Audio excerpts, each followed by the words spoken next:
Vă salut cu mare drag! Eu sunt Abi, iar voi sunteți musafiri în bucătăria mea.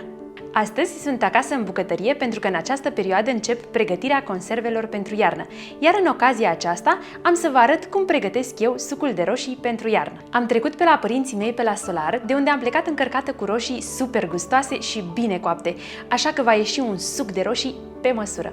Cred că știți deja că roșiile bine coapte sunt cheia acestei rețete.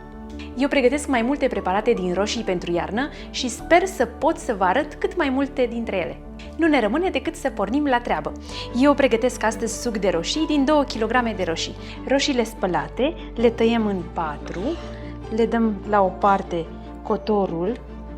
Uite, aceasta că este mai mare, o tai în 6, mai multe părți. În funcție de mărimea lor, le puteți tăia în 4, 6. Procedăm la fel cu toate roșiile pe care le avem.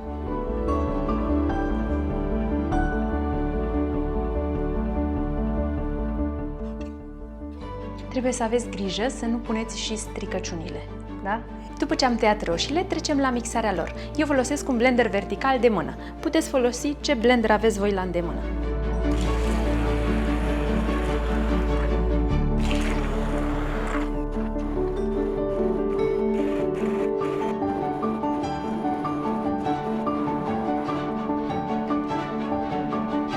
Mie îmi place să am un suc foarte fin, așa că îl trec prin sită. Dacă vă place cu coji, îl puteți lăsa exact în poziția în care este, decât îl puneți la fiert. Vă spun că nu durează mult. Treaba o să meargă foarte repede. Și uite ce repede trece prin sită. Iar ce rămâne în urmă este destul de puțin. Dăm deoparte. Și continuăm așa până se termină.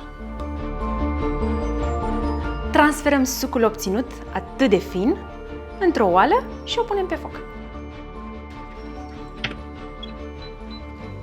Trebuie să aveți un pic grijă că el o să se umfle la început. Trebuie să umblați cu focul mic și după aceea puteți să-l reglați la potrivit.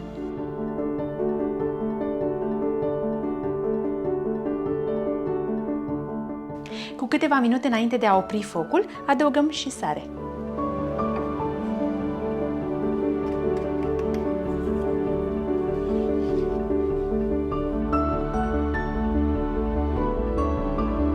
Sterilizarea sticlelor și borcanelor se face în cuptor.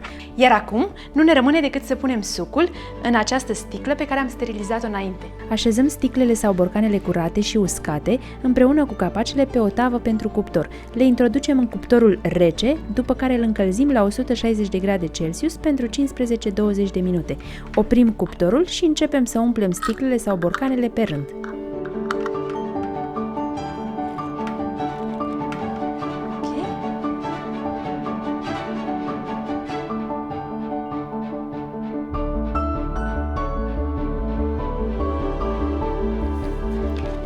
Punem o etichetă frumoasă.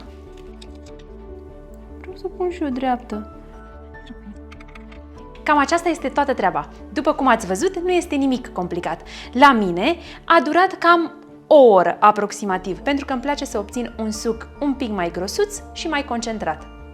Ca să vă exemplific, am folosit o cantitate mică de roșii. Am folosit 2 kg de roșii, din care au rezultat 1 litru de suc de roșii.